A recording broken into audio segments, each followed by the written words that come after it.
Magandang morning mga kabasket. November 26, 2023 at oras na or araw na para tayo magbigay ng progress report sa ating ini-experiment na pipino. Ano nangyari sa ating pipino? Bakit namatay? Ano-ano yung gagawin natin? At sa ating bell pepper, ano-ano ang insektong pumipinsala ngayon sa ating bell pepper? Ano-ano yung ginagawa natin upang ma-avoid natin ang patuloy na pamiminsala ng bell pepper at sitwasyon ng ating mga lettuce. Coming up po after this short at makabagbag damdaming intro. Pasok!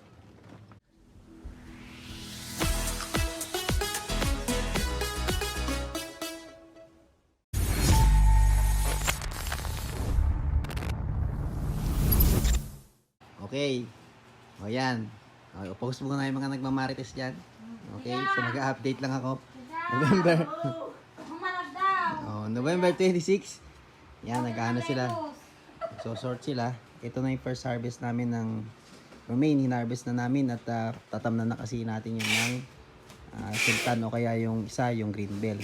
So kailangan namin magdagdag ng green bell dahil maubos na kami ng supply pang ano po to, pang February saka January na supply natin ng green bell. So yan, sinosort nila, nililinis nila yung lettuce at ilalagay sa kahon. Ibibiyahe na po yan mamayang alas 10 or alas 11.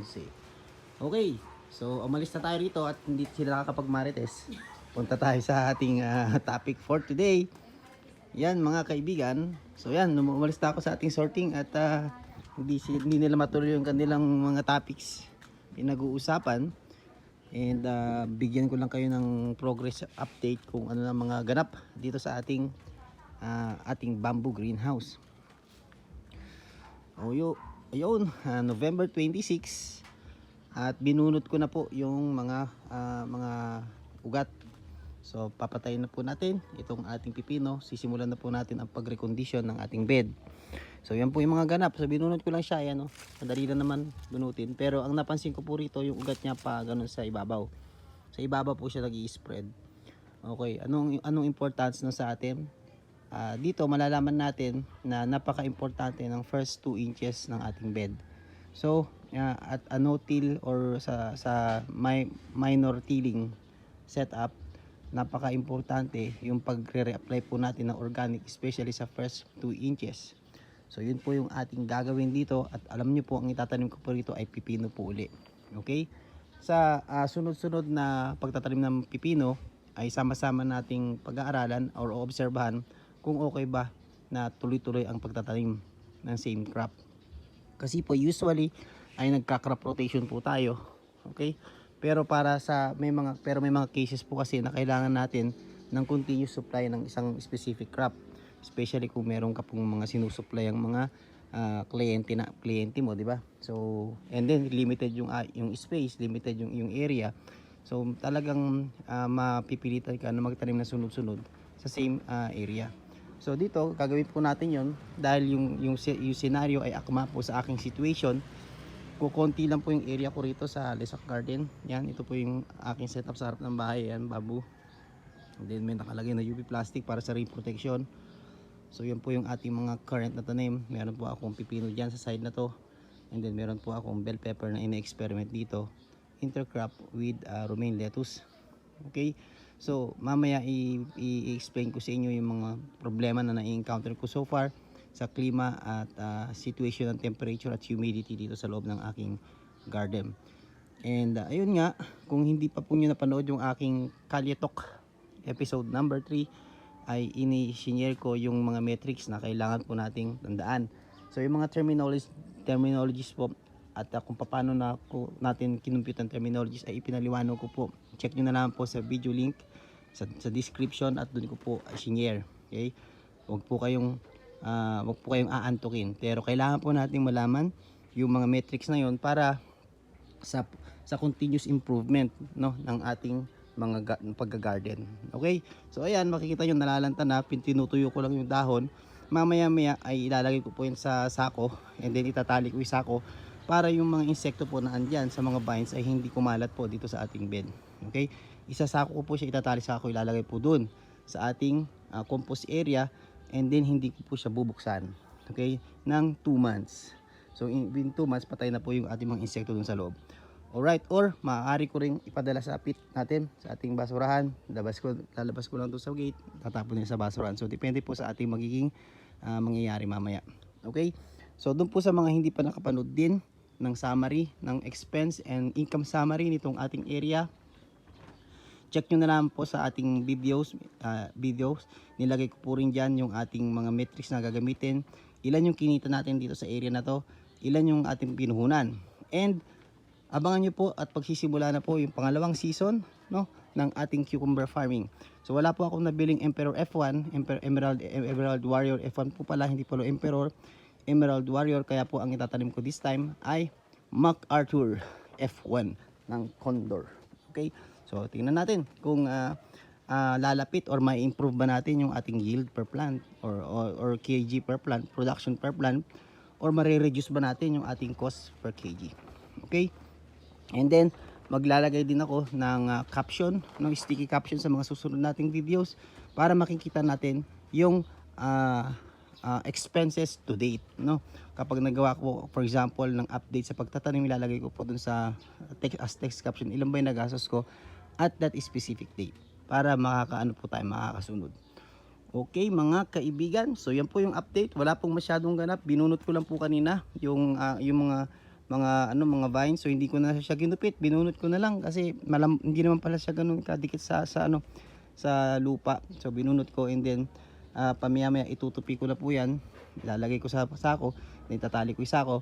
Then bukas mag-i-start na ako mag-spread po dyan ng compost at saka organic, and then magde-drench na po ako ng JLF saka JMS saka effective microorganism for 7 days. Sa ika-7th day po ay magtatanim na po tayo ng pipino. So meron po akong 7 days to prepare and recondition our bed. Okay, same pipino po itatanim natin mga kaibigan. Okay. So okay na po tayo dyan. Tapos na po tayo dyan. Ayun siguro ang pinaka-importante nakita natin. Kung gusto ko po pa pong mag-harvest, may ma-harvest po sana. Ayan. Kaya lang hindi na po siya ganun kadami. Umabot naman po siya ng 18th harvest. Okay, 18th harvest, 10 more harvest than the open field setup. Okay, napakalaking improvement po, napakagandang improvement kasi more than ilang percent yun, di ba? 8/10%, ano ba? 10/8, di ba? Na-double natin yung ating pag-harvest, more than double, di ba? So double yung improvement natin compare po sa open field. Ngayon, ang remaining na lang sa atin is practically applicable ba? Practically ba siya na justifiable kung mag-greenhouse tayo ng pipino? So yan ang sasagutin natin sa mga susunod nating experiment. Ito po itatagal ng years. Ang farming po, ang gardening talagang pangmatagalang journey po yan. Kasi unang-una yung pong crop cycle, maabot po ng 3 months. Kaya every cycle sa isang taon meron ka lang pong 4 phases or 4 stages or 4 season, no? Kung puro pipino po itatanim natin. Alright, so yun, mas matagal ang bunga, mas marami pong good ang naibunga niya, so mas marami rin ako naging kita per plant. Okay, so tingnan natin sa susunod na season using naman yung ating MacArthur F1 kung mabibit natin yung record natin sa previous season. Okay, now okay na po dyan. Kung meron akong nakakalimutan, ibabahagi ko na siguro sa susunod kong video about that. Pero expect na mag-start na po yung ating season 2 ng cucumber. Ngayon, back po tayo dito sa ating peppers. Yan, may bunga na po yun. Kita nyo, may mga bunga na ang ating bell pepper. So dito muna tayo sa side ng zucchini. Ang good news po mga kaibigan, napabunga na natin yung ating zucchini. At meron na po tayong inani kaninang umaga. Inagahan na po namin. Ayan, kumuha na ako ng bunga kanina, 2 malalaki. So, ibig po sabihin, pwede po tayong magtanim ng zucchini dito po sa ating area. Okay? Pwede po. At yan, medyo mas matagal nga lang siyang mamunga, pero ganyan po itsura ng isang puno. Yan. Ang masasabi ko lang, napakalakas po sa tubig nitong zucchini. So, make sure lang na palagi po siya may tubig. And napagbunga natin, kahit na sobrang init dito sa palayan, ay napagbunga natin siya.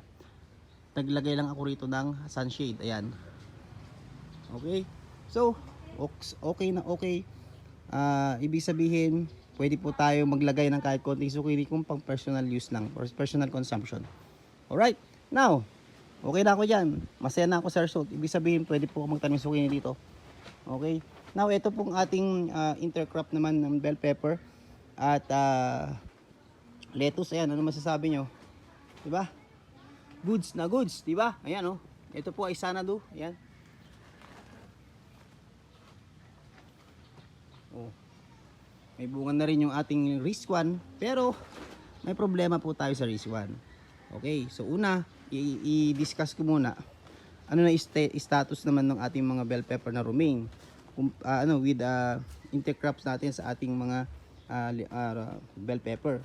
So, syempre meron tayong dalawang situation dito. So, i-separate natin yung case. Kasi meron tayong infestation ng mites saka aphids dito, kaya mapapansin niyo okay po yung ating lettuce. Ang nagkaroon ng problema po yung ating bell pepper.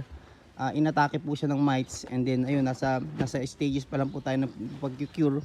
Kung pinanood niyo po yung aking previous video, ay talagang malala po yung pagkakulot. Pero ngayon, ayan, umaano na siya, tume-recover, pero meron pa rin. So ito po, hindi po mites ang dumadali dito. Ang umaatake po pala dito ngayon ay thrips naman.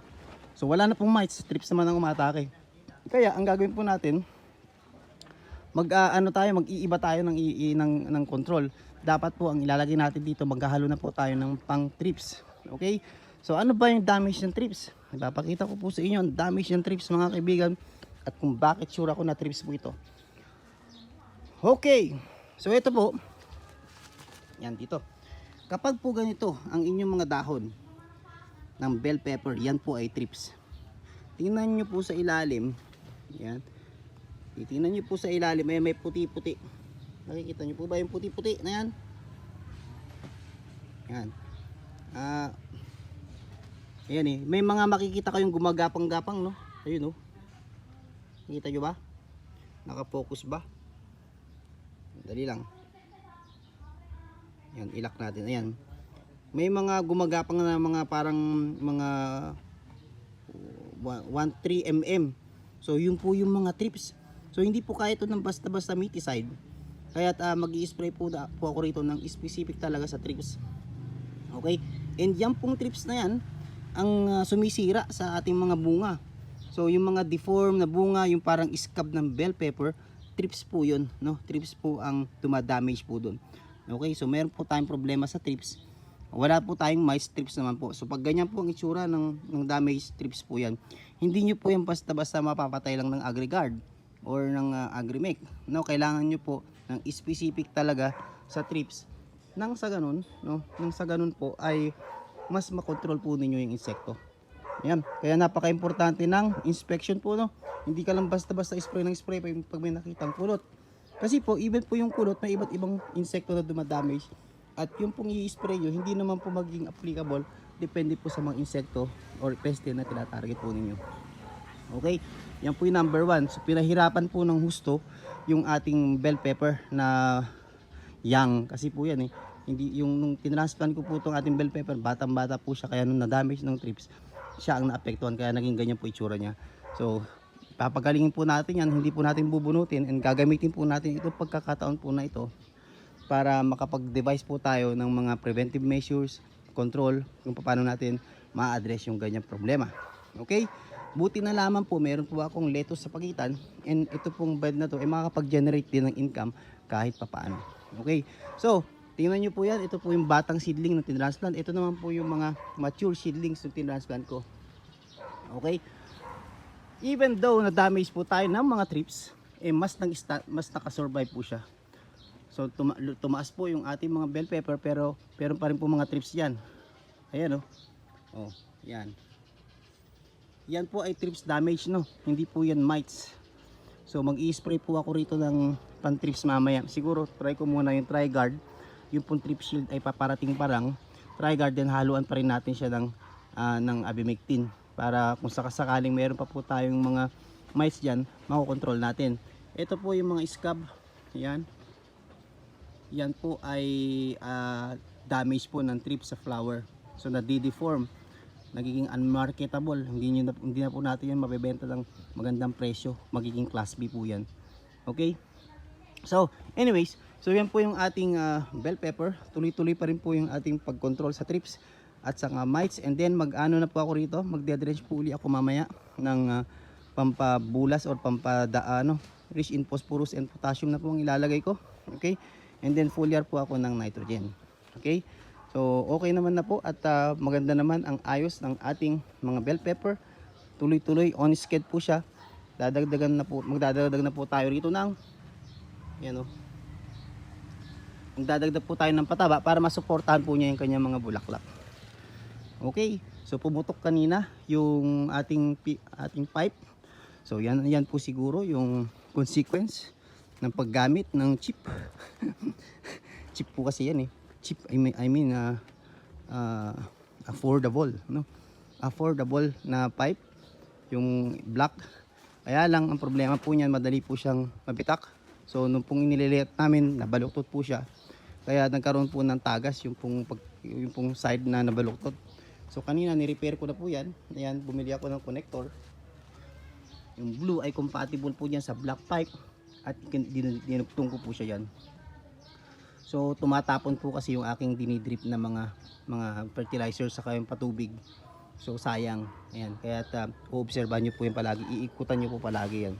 So mas mahirap ma-identify kung nakatago, kaya makikita po ninyo nakalabas. Pero siguro rin if ever nakatago man yan at nakabaon sa lupa, baka mas naging matibay din, hindi siya basta-basta masisira. Okay? So yan, tingnan nyo po yung mga linya ninyo kung medyo may nakikita kayong kung halimbawa nung nag-check po kayo ng drip lines ninyo at walang mga tumutulong mga patubig sa ibang linya, baka po may mga tagas or may butas po yung inyong mga drip lines. Okay? So always check it out po. Dito, paano ba ako mapunta? Ayan, inaalala niyo po ba yung ating mga bell pepper na pinuputakti po before ng mites? Nasolve na po yan, malalaki na yung dahon niya. Ayan, okay na yung dahon niya, di ba? Dati dati talagang kulot na kulot, ngayon okay na. So it just proves na yung ating sistema, yung ating method ay working at gumagana. Basta sundin nyo lamang po yung schedule ng pag-apply ng control. Okay? So yun po yung pag-control sa kulot. Ang pag-control po sa kulot, kontrolin nyo yung mites, kontrolin nyo yung trips, and then magbigay kayo ng tamang tubig, magbigay kayo ng calcium. Okay? And then yun, continuous bigay lang ng nutrient para mapabulas natin yung ating mga halaman. Okay, so malapit na ako mag-harvest sa ating romaine. 2 weeks, 2 weeks na lang yan, pwede na po tayong mag-ani dyan.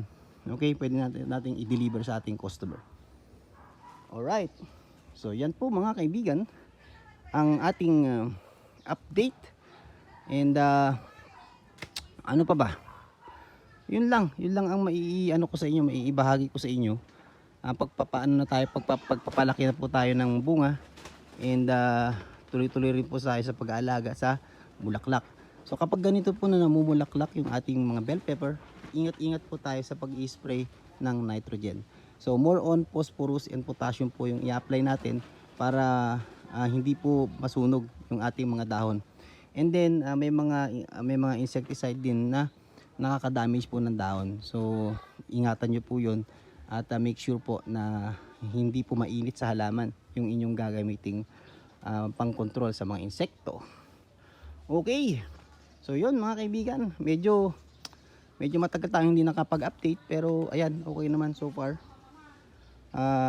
Kulang po. So sa akin siguro, sa observation ko, kulang pa yung lapad ng dahon ng ating bell pepper, kaya papalaparin natin ng konti lang, saktong nitrogen. And then yun, basta't ang i-make sure lang natin, mas malaki po dapat yung ratio ng potassium sa nitrogen para hindi po siya hindi po maantala yung kanyang pamumulaklak at pagbubunga. Okay mga kaibigan, yun lamang po ang aking update ngayon, November 26, 2023. At magkita-kita po tayong muli sa ating susunod na video. Uy, munti ko makalimutan, maglalagay na po pala ako ng rito, second level. Yan. Then itatali ko na lang. O yan, di ba? Sturdy na yung ating mga halaman. And ayun, magkita-kita po ulit tayo sa sunod nating video. Tingnan natin kung makakabawi ba tayo sa ating effort dito sa ating bell pepper. Konting bell pepper dito sa ating greenhouse. Okay, thank you very much. Kita-kits sa next video. Mag-ingat po kayong lahat. Bye-bye.